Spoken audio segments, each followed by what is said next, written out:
ازيكم يا حبايبي عاملين ايه؟ يا رب دايما تكونوا بخير. الراعي الرسمي للشتاء للمصريين المحشي، ايا كان بقى محشي الكرنب، البتنجان، ايا كان.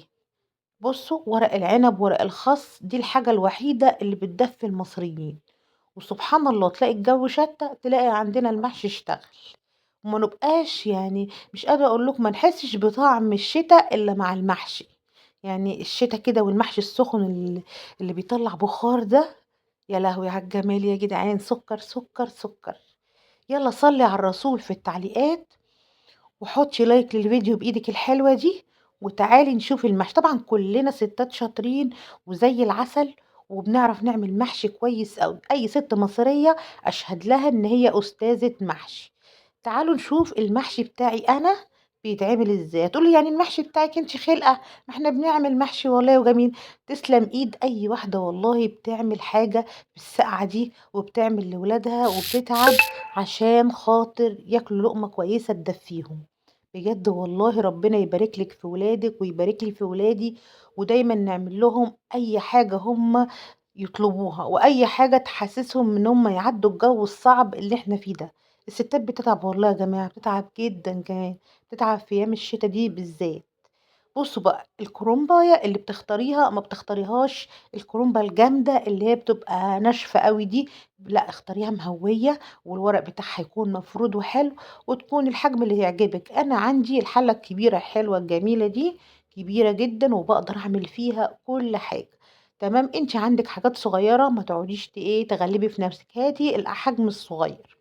وما تجيبيش الكرومبة مكتومة زي ما انا قلت لك كده، هاتيها مهوية عشان ما تتعبكيش في السليق. وما تيجي تشيلي منها من قلب الحلة وانتي بتسلقي ورقة ورقة كده، يكون ايه، ما تبهدلكيش وتبقى صعب ان هي تتفكك. لا، طول ما هي مهوية كده هتلاقيها ثابت في المية، وتلاقي الدنيا تمام شغالة معاكي مية مية.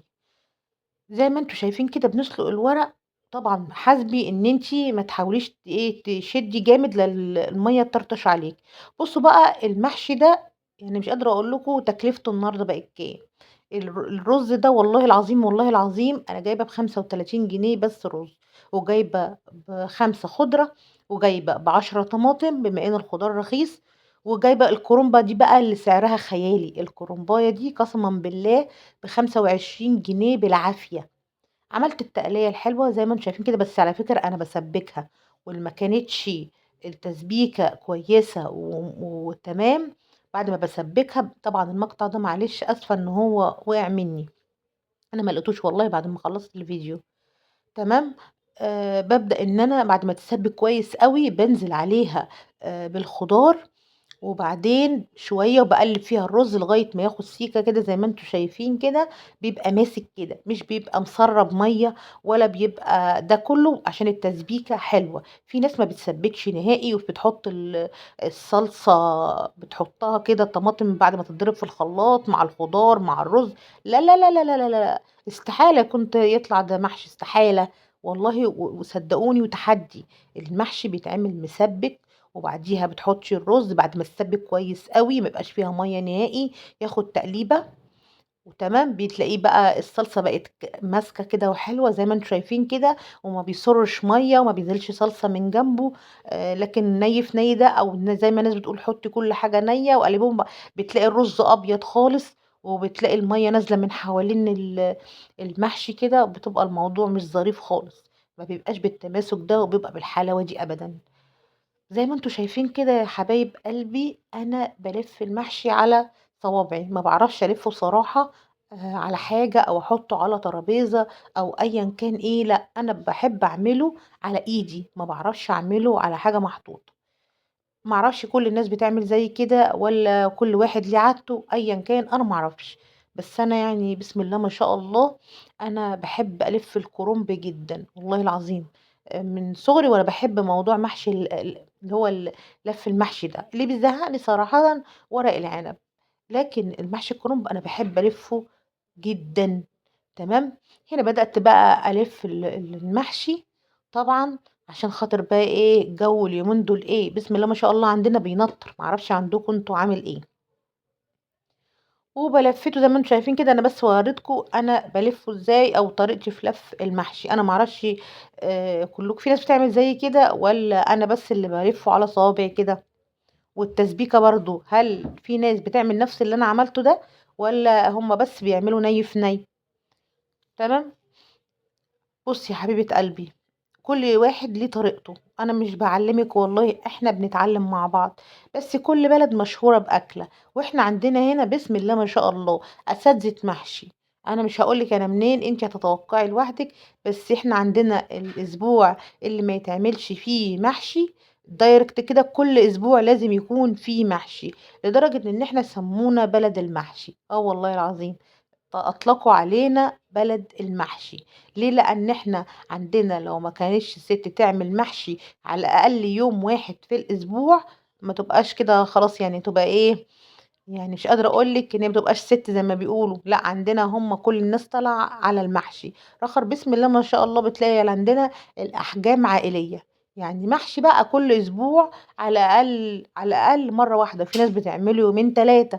بُصّوا أنا عملت حبة صغيرين خالص والله وأنا مش متعودة باعمل محشي كتير، لأن ولادي ما لهمش فيه أوي، بس قُلنا بقى عشان الجو شتا وكان عندنا بيمطر، فخلاص خلّيكِ يا بنتي في حبة محشي سخنين أسقعنا شوية عشان العيال يتبسطوا ويتدفوا، ونحاول نراضيهم كده ونبسطهم في أيام دخلة الامتحانات دي، وفضلة خيرِك بقى هنا عشان ما فيش واحدة إيه تتريق وتقول لي إيه اللي أنتِ عاملاه ده، دول حبة أجزاء فراخ، الحمد لله نعمة ورضا، فضل من عند ربنا، حبة رجولة على جنحين على رقبتين، وبصوا والله بيعملوا شوربة وزي العسل كمان، معاهم بقى شقتين عيش بيتي كانت ماما الله يبارك لها عاملاهم لي في الفرن البلدي مش الفرن الغاز، الناس الأرياف الفلاحين هم اللي يفهموا الكلام اللي أنا باقوله ده، وراحت عاملاهم لي صراحةً باحط العيش الناشف مع المحشي ويالّا يا ولادي اتدفوا، ألف هنا، اتفضلوا معايا أنتم كمان عشان تدوقوا المحشي بتاعي وتقولوا لي إيه رأيكم، بس والله كان الكرنب مش قادرة أقول لكم سكر، سكر، سكر، سكر. اوعي لغاية دلوقتي ما تكونيش صليتِ على الرسول في التعليقات، وحطي لايك لأختِك عشان تدعميها، عشان دايمًا أنا باحب تعليقاتكم والله العظيم، وبافرح بيها جدًا.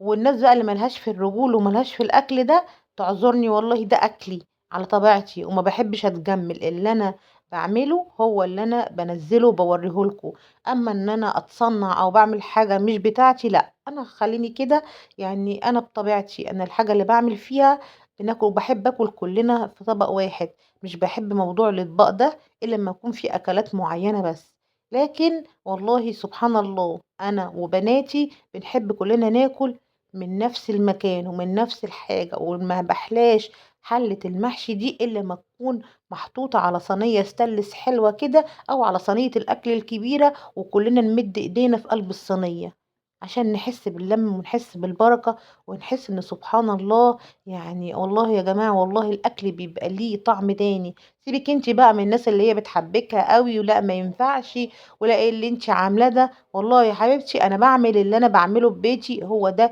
اللي أنا ماشية بيه، تمام، ويالّا ألف هنا وشفا على قلبي أنا وعلى قلبكم، وتعالوا اتعشوا معايا محشي سُخن يدفّيكم، وما تنسوش تدعموا أختكم، باحبكم كتير، كتير، كتير، كتير.